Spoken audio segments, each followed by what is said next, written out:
You ever have that moment where you're scrolling through your bank account at like 11 p.m. on a Tuesday, and you're doing pretty well by most standards? You've got a decent job, you're not drowning in debt, you're even putting a little bit away each month, but somehow, it still feels like you're running on a treadmill that's slowly speeding up. You're making more than you did 5 years ago, maybe even significantly more, but your lifestyle, it just absorbed all of it. The nicer apartment, the better neighborhood, the car that doesn't break down every 3 months, the coffee that costs $6 because apparently that's just what coffee costs now in your city. And you look at your savings account and think, this is it? This is all I have to show for working this hard. Here's the thing that keeps me up at night. And honestly, it's probably why I'm even making this video. My name is Livermore, and I spend an embarrassing amount of time thinking about money, wealth building, and specifically this one weird pattern I keep seeing over and over again. People who earn good incomes but can't seem to get ahead, not because they're bad with money, but because they're trapped in an invisible cage they don't even realize exists. It's not about discipline. It's not about making better coffee at home or cutting out avocado toast or whatever nonsense the internet is shouting about this week. It's something way more fundamental. Something that affects literally every dollar you earn and every dollar you spend. But almost nobody talks about it because, well, it's kind of uncomfortable. What if I told you that your location, the physical place where you live and work, might be the single biggest factor keeping you from building real wealth? And what if I told you there's a way to completely flip this equation, to essentially double or even triple your financial capacity without getting a single promotion, without starting a side hustle, without doing anything except understanding how geography creates financial prisons? Because that's what we're going to unpack here.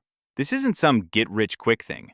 It's more like understanding the rules of a game that everyone's playing but nobody explained to you. And once you see it, you can't unsee it. The invisible tax nobody talks about. Okay, so let me paint you a picture. Let's say you're a software developer living in San Francisco making $150,000 a year. That sounds pretty great, right? 6 figures. You made it. Your parents are proud. But here's what nobody tells you. After taxes, you're taking home maybe $105,000. And then rent for a decent one-bedroom apartment? That's easily $3,000 a month, probably more. So that's $36,000 a year just for housing. Already you're down to $69,000. Food costs more. Transportation costs more. Going out costs more. Basically, existing costs more. Now, let's say there's another software developer, same skill level, doing basically the same work, but they're living in Austin, Texas, or Raleigh, North Carolina, or honestly anywhere that's not one of the mega expensive coastal cities. They're making $90,000 a year. Sounds like way less, right? They took a $60,000 pay cut on paper, except after taxes, they're taking home around $67,000. Their rent for a nice one-bedroom? Maybe $1,400 a month. That's $16,800 a year. They've got $50,200 left over. Wait, hold on. The person making $60,000 less per year has almost the same amount of disposable income? Sometimes more? That's the geography trap. And it's basically the biggest financial scam that nobody calls a scam because it's just how things are. I remember talking to my friend Sarah about this last year. She was so excited because she got a job offer in New York City with a $30,000 raise. $30,000! That's life-changing money, right? Except when she actually moved there and started living there, she realized she was saving less money than before. The raise evaporated into higher rent, higher everything. She was making more, but building wealth slower. It's like someone offered her a bigger bucket to carry water in, but then drilled more holes in the bottom of it. This is what I mean when I talk about an invisible tax. It's not on your pay stub. Nobody's collecting it officially, but if you live in a high-cost of area, you're paying it every single day. Every coffee, every meal, every Uber, every square foot of living space, it's all inflated. And the crazy part is, we've all just accepted this as normal. Like, oh, that's just what it costs to live in a good city. But is it? Or have we been conditioned to accept a system that fundamentally makes it harder to build wealth unless you're already wealthy? The salary illusion. Here's where it gets even weirder, and this is something that honestly took me years to fully understand. We're obsessed with salary numbers.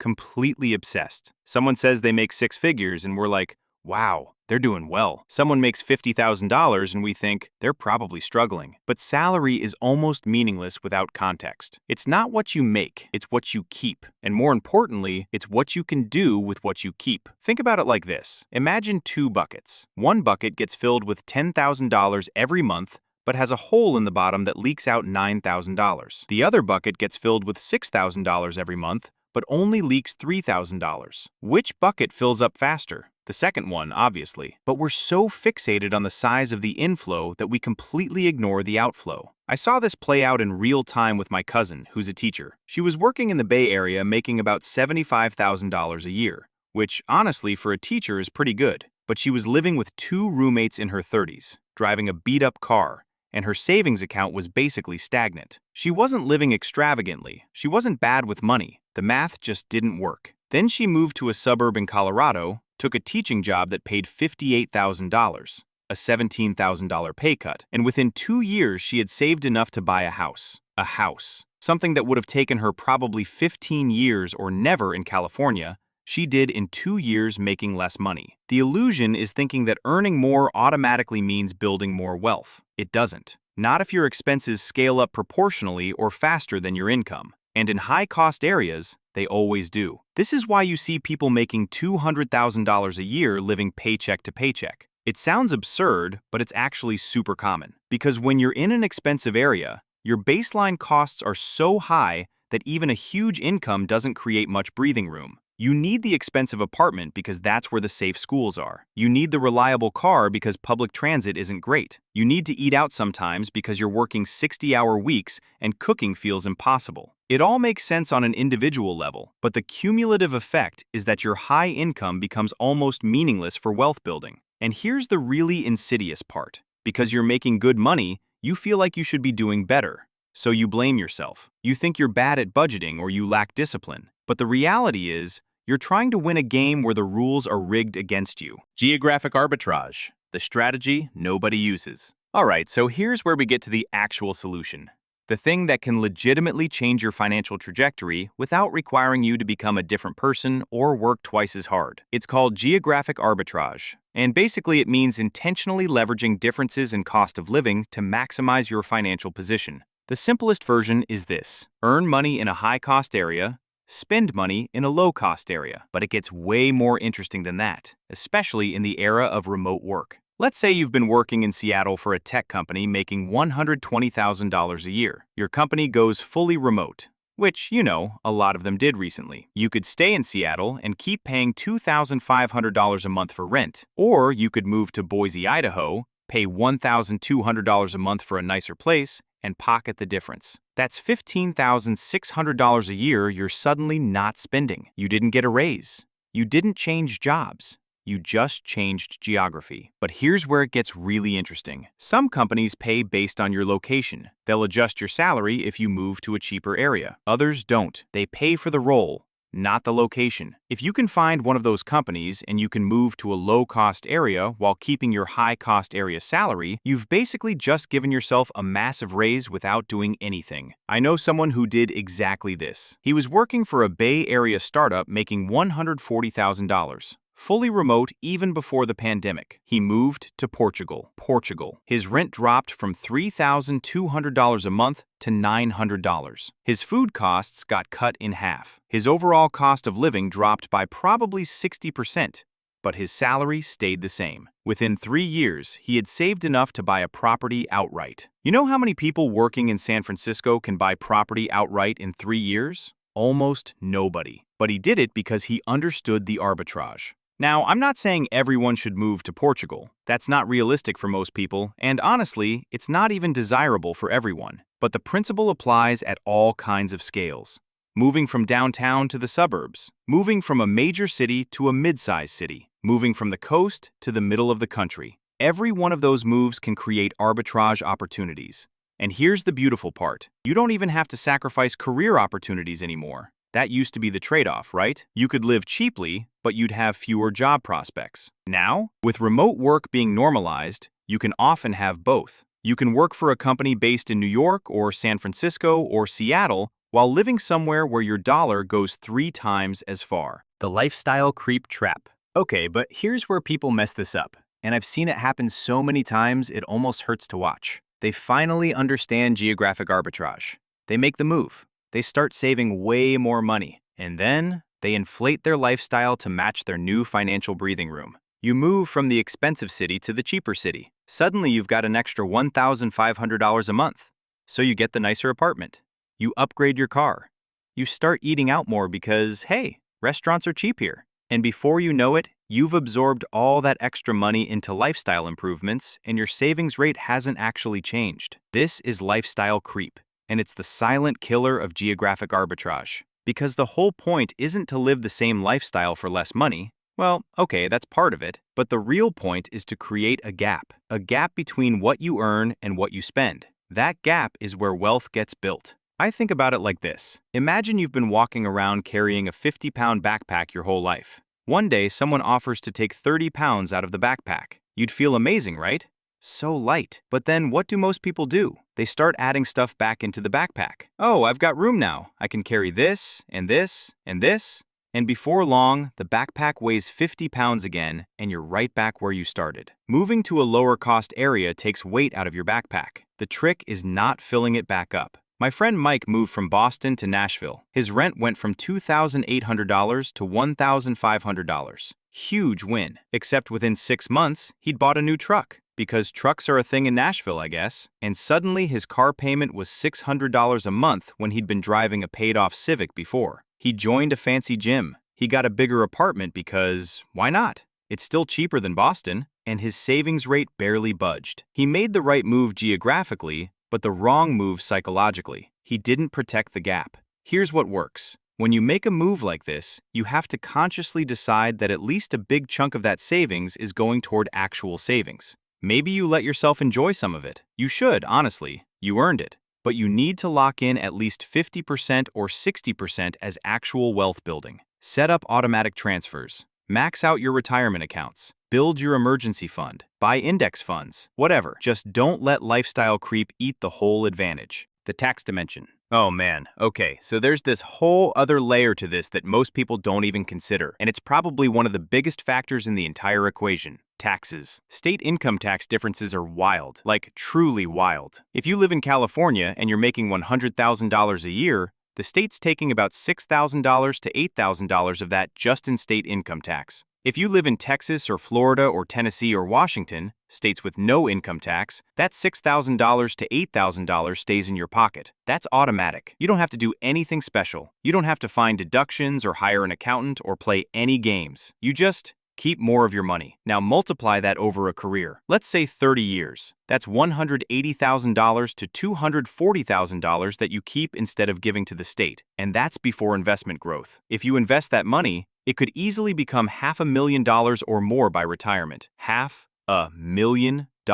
just from where you live. I'm not saying state income tax is evil or that states shouldn't have it. There's a whole conversation about public services and infrastructure that goes into that. But from a personal wealth building perspective, it's a massive factor that almost nobody weighs seriously when deciding where to live. And it's not just income tax. Property taxes vary wildly. Sales taxes, everything. Some states and cities just extract more money from you, and others extract less. And if you're trying to build wealth, every dollar that gets extracted is a dollar that's not compounding for you. I have a buddy who moved from New Jersey to Nevada specifically for tax reasons. New Jersey has some of the highest property taxes in the country. He was paying like $15,000 a year in property taxes for a modest house. Nevada? Way, way lower. Plus, no state income tax. He calculated that the move was saving him over $20,000 a year in taxes alone. That's a part-time income. That's a new car every year if he wanted. Or in his case, that's aggressive retirement savings that are going to make him financially independent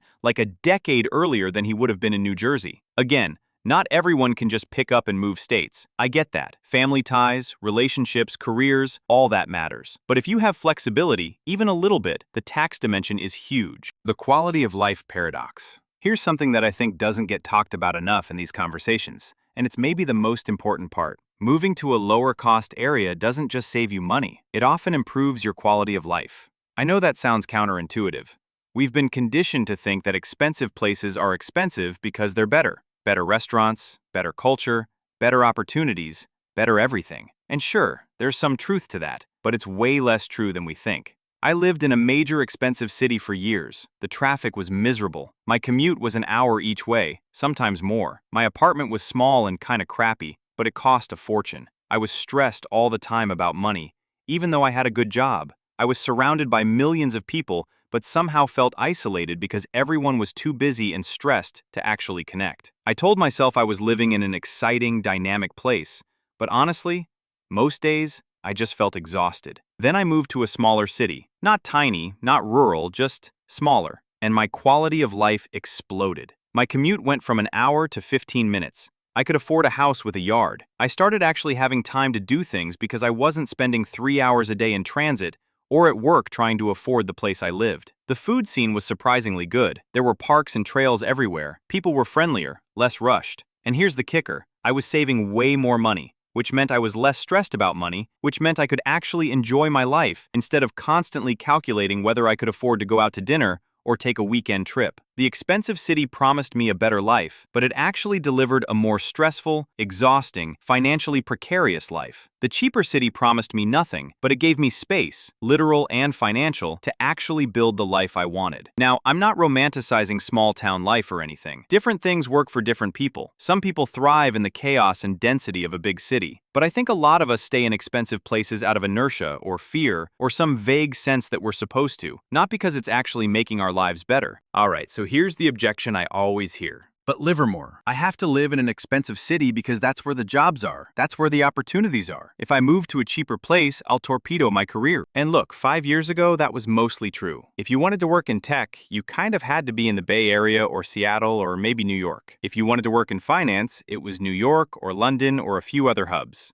The geographic concentration of opportunity was real. But that's changing fast. Like, really fast. The remote work revolution, which got accelerated like crazy by the pandemic, has fundamentally changed the equation. Companies that never would have hired remote workers before are now fully distributed. Jobs that required you to be in the office 5 days a week are now fully remote forever. This means you can often get the job in the expensive city without living in the expensive city. You can have your cake and eat it too. High salary, low cost of living. Now, to be fair, some companies are adjusting salaries based on location. If you move from San Francisco to Idaho, they might cut your pay. But many aren't, especially if you were hired remote first or if you move after you've been there a while. And even if they do adjust, the math often still works out in your favor because the cost of living drops more than the salary does. But let's say you're in a field where you genuinely do need to be in a specific place, at least for part of your career. Okay, fine. That doesn't mean you're stuck there forever. You could do 5 years in the expensive city, build your network, get your experience and credentials, and then transition to remote work or a smaller market where your experience makes you valuable, but the cost of living is way lower. Think of it like this. The expensive city is a tool, not a destination. You use it to build your career capital, and then you cash that capital in a place where the exchange rate is in your favor. One of my favorite examples of this is a woman I know who worked in advertising in New York for about 7 years. She was good.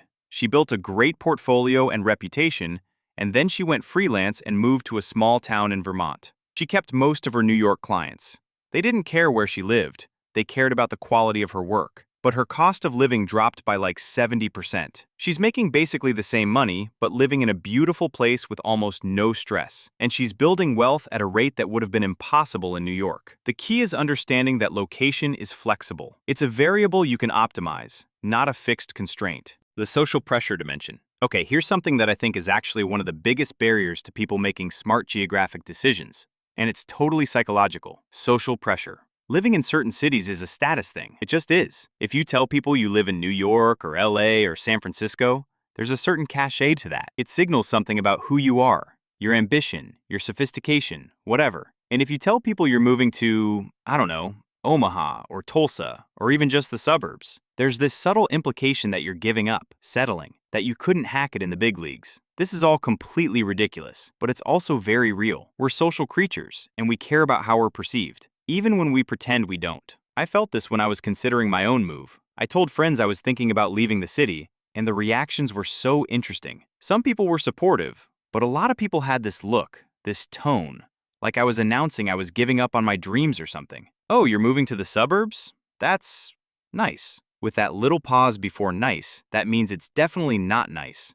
It's boring and sad, and you're basically retiring from life at 33. But here's the thing, that status, that perception, it's not paying your bills. It's not building your wealth. It's not funding your retirement. You can't deposit social capital at the bank. And honestly, once you step outside of those expensive city bubbles, nobody cares. The rest of the country is not sitting around thinking, Wow, I wish I lived in a place where a studio apartment costs $2,500 a month and there's human poop on the sidewalk. They're just living their lives, often pretty happily, in places where things are more affordable and arguably more pleasant. The status game is a trap. It keeps you paying premium prices for the privilege of saying you live somewhere impressive, while your bank account stays stagnant and your stress levels stay high. If you can let go of the status piece, which I know is easier said than done, the whole equation opens up. Suddenly you're making decisions based on what actually serves your life and your financial goals, not on what sounds good at a cocktail party. Making the math work for you. So let's get practical. How do you actually use this? How do you turn geographic arbitrage from an interesting concept into actual wealth building?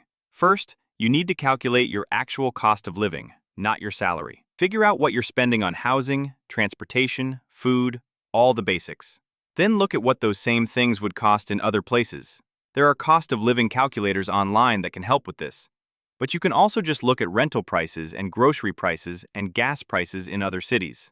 It's not that complicated. Once you have a sense of the potential savings, you need to ask yourself, is this a significant enough difference to matter? If moving would save you $100 a month, probably not worth the disruption. But if it would save you $1,000 or $2,000 a month, that's life-changing money over time.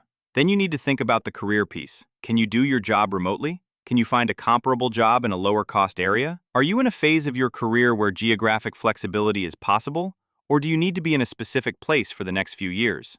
If you can make it work, if the numbers make sense and the career stuff is feasible, then you need to actually commit to capturing the benefit. This is the part people skip. They make the move, save some money, and then gradually inflate their lifestyle until the advantage disappears. Don't do that. Decide in advance that if you move and save $1,500 a month, at least $1,000 of that is going straight to savings or investments, automatically, before you even see it. And finally, you need to think about the life you actually want, not the life you think you're supposed to want. Do you actually love living in the expensive city? Or are you there because it feels like where you should be? If it's the latter, you've got permission to choose something different. The wealth multiplier effect. Here's where this gets really exciting. And it's the part that honestly blows my mind when I run the numbers. The money you save from geographic arbitrage doesn't just sit there. It compounds. It grows. It multiplies. Let's say you make a move that saves you $1,500 a month. That's $18,000 a year. If you invest that money in a basic index fund and get an average return of 8% a year, which is pretty standard historically, after 10 years, you don't have $180,000. You have about $275,000. After 20 years, over $880,000. After 30 years, almost $2.3 million from just the savings. Not from earning more, not from getting promotions or starting a business.